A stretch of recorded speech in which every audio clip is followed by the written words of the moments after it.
Oi, gente, que prazer estar com vocês e falar um pouquinho sobre as minhas impressões do Vem e Segue-me esta semana. E eu vou te contar que eu pude refletir sobre muitas coisas, mas teve algo que não me saiu da cabeça. E eu fiquei pensando como deve ser a sensação de se estar preso. Vocês já pensaram sobre isso? Primeiro eu fiquei pensando na sensação de você não ter liberdade. Você não ter esse direito de ir e vir. Mas você está confinado a uma cela, um espaço pequeno, condições precárias de higiene. E eu fico pensando que deve ser uma das situações mais difíceis. É você se ver dia após dia nessa situação. E quando eu estava lendo Filipenses, e Paulo está nessa situação preso, e ele passou anos, gente, anos preso. Eu fiquei pensando como deve ter sido difícil, como deve ter sido doloroso.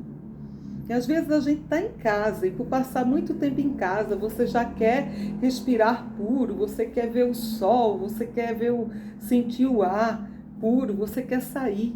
Agora imagina você não poder sair. E ainda mais saber que você está preso por um motivo injusto. Pois é, essa era a situação do apóstolo Paulo.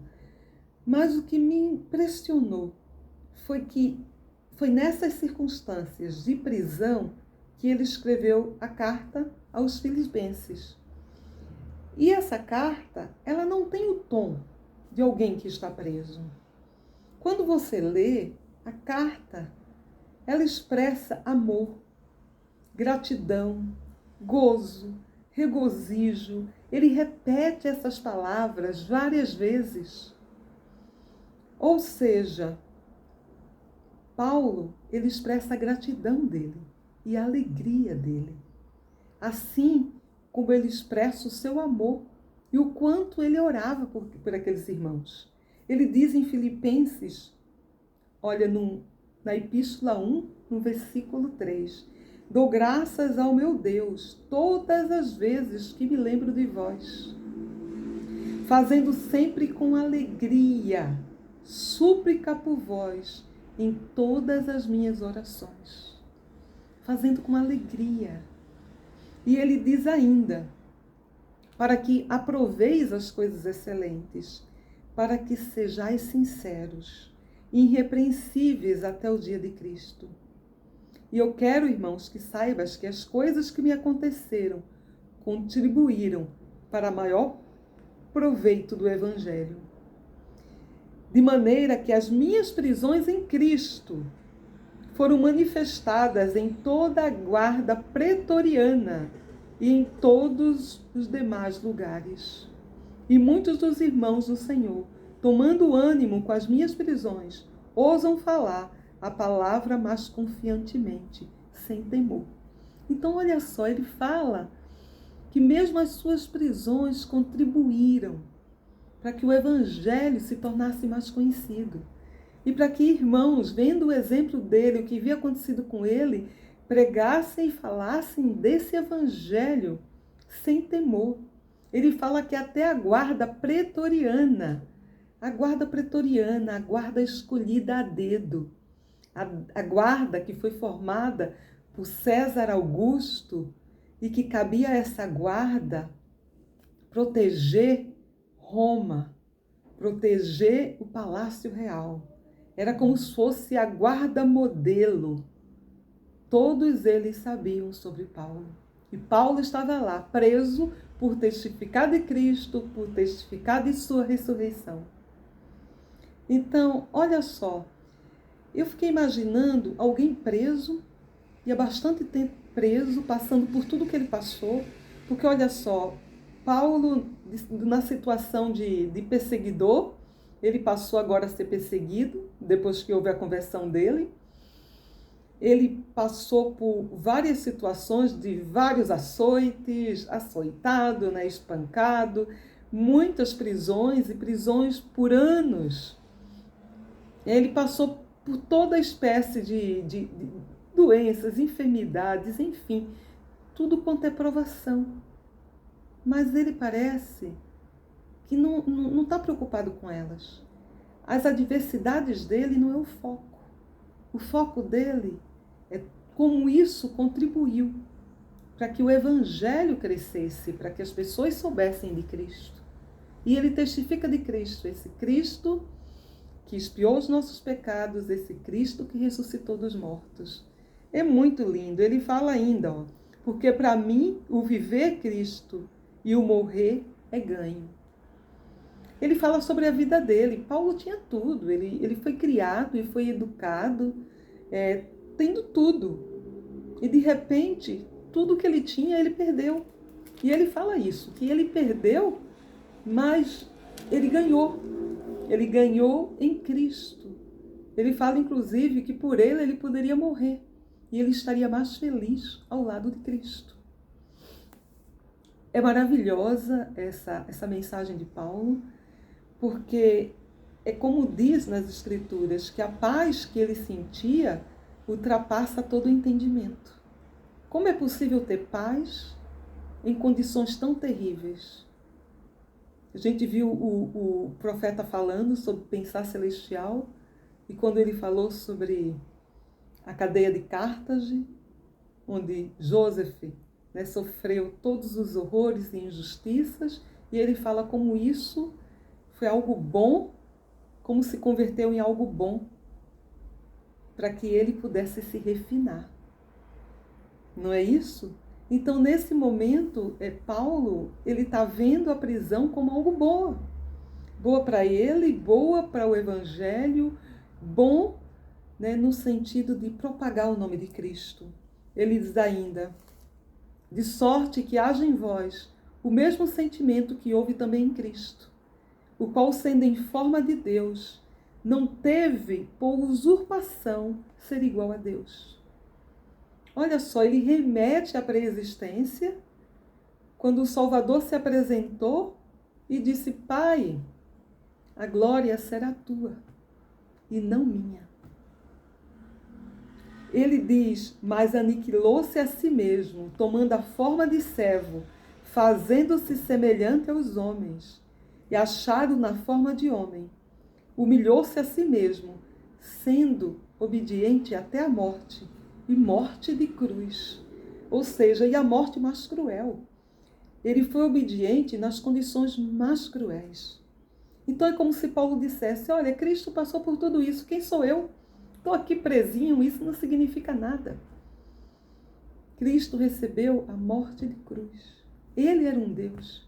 Ele aceitou esse plano de vir à terra, de nascer, abaixo de todas as coisas. E aí ele diz uma coisa muito legal. Para que o nome de Jesus se dobre todo o joelho dos que estão nos céus e na terra e debaixo da terra. Todas as pessoas vão reconhecer que Jesus é o Cristo. E chegará esse dia. E ele diz ainda, operai a vossa salvação com temor e com tremor. Gente, a salvação, nós precisamos operar a nossa salvação através das boas obras, de buscando as obras do Espírito e não as obras da carne.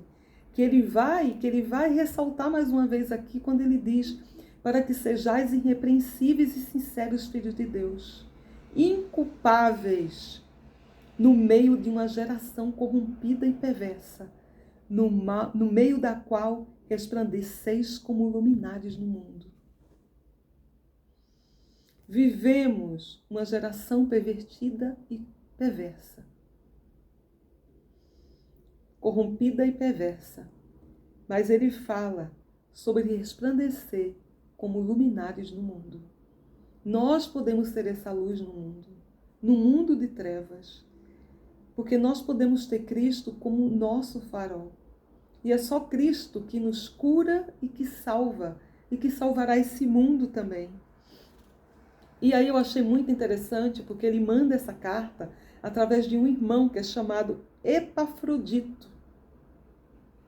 Esse irmão, ele veio até a prisão, certamente enviado aí pelos santos para trazer um presente, uma encomenda para Paulo. E ele acabou ficando doente, muito doente, quase morreu. E esse homem, esse bom membro da igreja, Paulo fala dele assim, em Filipenses 2, no versículo 25.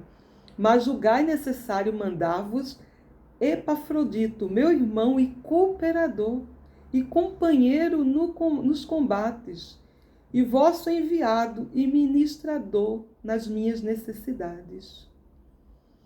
E aí ele diz, eu sei que vocês estão angustiados, porque vocês souberam que ele está doente, mas Deus, na sua misericórdia, o curou, né? Tomou conta dele, e agora ele está levando essa carta para vocês.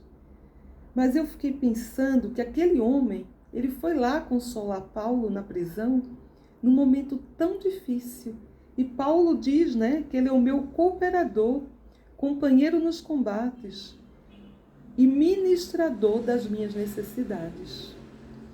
E eu fiquei pensando, né, quantos Epafroditos nós temos espalhados nas nossas alas ou ramos, em forma de bispos, em forma de presidente de coro, de professores, de ministradores, de pessoas que a gente sabe que pode contar, que vão estar lá do nosso lado nos momentos de maior necessidade. E assim foi esse irmão, estava lá com Paulo, ministrando, ajudando nesse momento tão difícil, em que ele devia se sentir tão sozinho.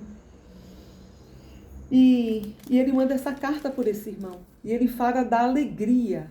Né? Ele diz ainda no 29, recebei-o, pois, no Senhor com toda alegria, tendem honra.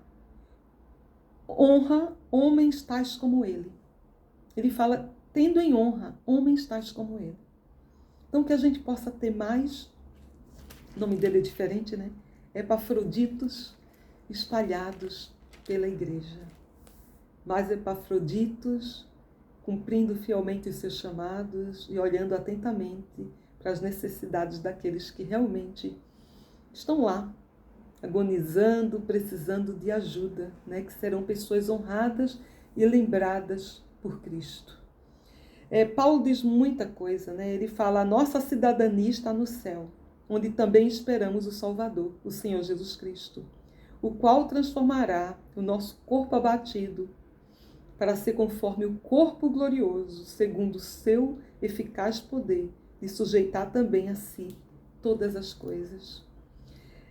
Gente, é muito lindo, né? Ele dá tantos conselhos, ele fala sobre não ficar ansioso, ele fala o que nós conhecemos como a regra de fé, que tudo que é verdadeiro, tudo que é honesto, tudo que é justo, tudo que é puro, tudo que é amável, tudo que é de boa fama, se há virtude, se há louvor, nisso pensai. Ele chama aqueles santos para um caminho mais excelente e para ter o foco em Cristo. Ele, inclusive, diz isso em Filipenses 4,13. Posto todas as coisas em Cristo, que me fortalece. Então, eu gostaria de dizer para você, seja qual for a situação que você esteja vivendo, sei lá, você acabou de se divorciar, você descobriu uma doença terrível, um acidente, ficou desempregado, está passando uma tribulação muito grande, um desgosto, foi traído, morte, tantas provações que nos assolam nesse mundo corrompido. Lembre-se das palavras de Paulo, quando ele estava passando por tudo isso, quando ele diz, posso todas as coisas em Cristo que me fortalece. Posso todas as coisas em Cristo que me fortalece. Mas, gente, Cristo só vai nos fortalecer se nós buscarmos a Ele. É quando Ele diz, batei e abri-se-vos-á. E vai ser aberto. Mas eu preciso ir. Eu vou me fortalecer à medida que eu oro, à medida que eu leio as Escrituras, à medida que eu busco a Cristo desesperadamente. Aí eu serei fortalecido. Então, que a gente busque e a gente vai encontrar a mesma paz e a mesma força que encontrou Paulo. Que mesmo nas suas prisões, mesmo nas injustiças que ele sofreu, ele estava firme, enviando uma carta de alegria, uma carta de felicidade. E aí, quando a gente vê em Colossenses, eu achei interessante também, porque já os santos de Colossenses, Paulo não tinha conhecido pessoalmente. É provável que ele não tenha conhecido esses santos. Teve um membro, né, que ele acabou ouvindo as palavras dele quando ele estava numa missão, pregando ao povo de Efésios, e é possível que esse membro que se converteu foi para a cidade de Colosso, e lá ele acabou propagando o evangelho. Pessoas se batizaram e aí foi feita aí a igreja em Colosso. E esse membro foi visitar Paulo também. Se não me engano, o nome dele é Epáfras. Também é um nome bem diferente. Mas esse membro, ele foi visitar Paulo e ele foi relatar que estava acontecendo algumas coisas, né, com esses santos de Colossos. Esses santos estavam passando por algumas provações no sentido de algumas falsas doutrinas que havia se instaurado entre eles. Haviam pessoas tentando enganar, dizendo, por exemplo, que eles podiam orar para anjos, que existiam mediadores entre Deus, né, e o homem. E Paulo ele vai exatamente dizer que não, que Cristo é o mediador. E que eles não deveriam ser, vamos dizer, contaminados por essas falsas doutrinas. Tem uma escritura, inclusive, que ele diz assim, né? Ele fala de Cristo, Paulo, nessa carta, é outra carta que ele escreve para os Colossenses. Ele escreve dizendo assim, ó, Colossenses 1,14, no qual temos a redenção pelo sangue, a saber, a remissão dos pecados. E aí ele começa a falar de Cristo, que é o primogênito de Deus, que todas as coisas foram criadas por ele, todas as coisas que há na terra, visíveis e invisíveis, sejam tronos, sejam domínios, sejam principados, sejam poderes, todas as coisas foram criadas por ele. Então ele vai prestando testemunho de Cristo, ele vai falando sobre Cristo, que deve ser o centro de tudo e que é o centro de tudo, porque ele criou todas as coisas com a orientação do Pai. Nós sabemos disso. E quando ele vai para Colossenses 2, no 4, ele diz, e digo isso, para que ninguém vos engane com palavras persuasivas. E aí ele continua falando, né, para esse povo, para que ninguém vos engane. E eu fiquei pensando assim, que nós vivemos tempos difíceis. A gente tem muita informação hoje na internet, no Google, e a gente precisa buscar informação na fonte correta. Né? A gente precisa buscar informação na doutrina de Cristo. E o que acontece? Se você não buscar as informações nas Escrituras, você é muito facilmente enganado. Essas mesmas doutrinas, filosofias que estavam acontecendo aí com os santos colossenses, elas estão presentes no mundo de hoje. Então a gente precisa ter os olhos bem abertos, né? E uma coisa que me chamou muita atenção, nos últimos dias a gente viu aí, tem visto as cenas chocantes e terríveis da guerra, né, do grupo terrorista Hamas contra Jerusalém, contra Israel. E, gente, nós sabemos que Israel é o povo escolhido do Senhor. Nós sabemos que esse povo é o povo eleito do Senhor. E o Senhor vai proteger esse povo. Ele vai proteger o povo dele. Então, não adianta, né, ter a mídia ou as pessoas dizendo porque o Hamas não é um grupo terrorista, porque Hamas, os palestinos são injustiçados. Nós sabemos que a terra de Jerusalém foi dada por herança, desde o convênio de Abraão. Essa terra que foi chamada antes de Canaã, é a terra escolhida e a terra dada por herança para os israelitas, para o povo de Israel. E o Senhor vai lutar pelo seu povo. Então, somos membros da igreja. Sabemos que na Palestina há muitos bons palestinos, que no final das contas não tem nada a ver com essa guerra. Mas sabemos também que a gente não pode ficar defendendo grupos terroristas, que a gente não pode ficar defendendo a Palestina desse ato cruel. Então, que a gente possa ter muito, muito cuidado quando a gente defende certas coisas que a gente não estudou lá atrás no Velho Testamento. A gente sabe que Cristo está às portas e que um dia Cristo vai vir e voltará pessoalmente para libertar esse povo judeu, que é o seu povo, que já sofre muito, há muito tempo. Então, que a gente não seja enganado pelas filosofias dos homens ou não sejamos tentados a pender de um lado. Porque o Evangelho, quando a gente lê as Escrituras, ele é muito claro. Israel é o povo de Deus. Sou grata pelo Vem Segue-me, sou grata por tantas coisas que a gente pode ler, ponderar, aprender. E a gente vai sempre encontrar filosofias dos homens, a gente vai encontrar sempre pessoas pregando, né, tentando pregar religião, e muitas vezes pessoas que não vão estar em sintonia com a doutrina de Cristo. Então, que a gente tenha muito cuidado.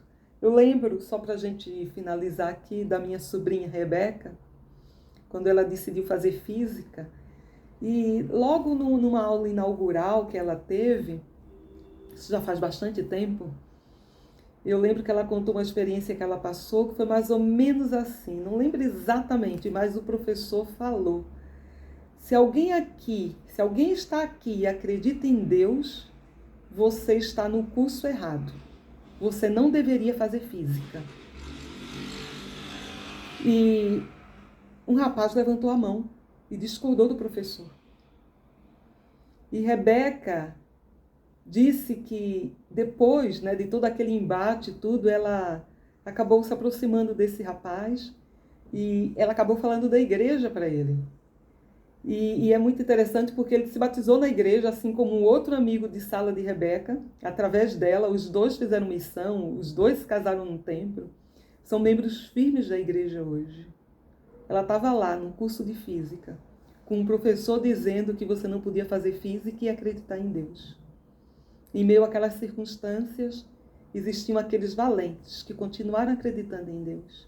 E ela pôde ajudar 2 deles a se tornarem membros da igreja. Então, em qualquer circunstância, não importa onde a gente vá, a gente pode brilhar. A gente pode ser essa luminária para testificar de Cristo, para testificar que Deus vive e que Ele cumpre os seus propósitos. E se não queremos ser enganados, vamos ler as Escrituras. E vamos seguir o exemplo de Paulo. Mesmo nas piores circunstâncias da sua vida, ele tinha gratidão, alegria, esperança, porque o foco dele não era esse mundo, mas era a vida eterna. Que o Senhor abençoe a todos nós. Até a próxima.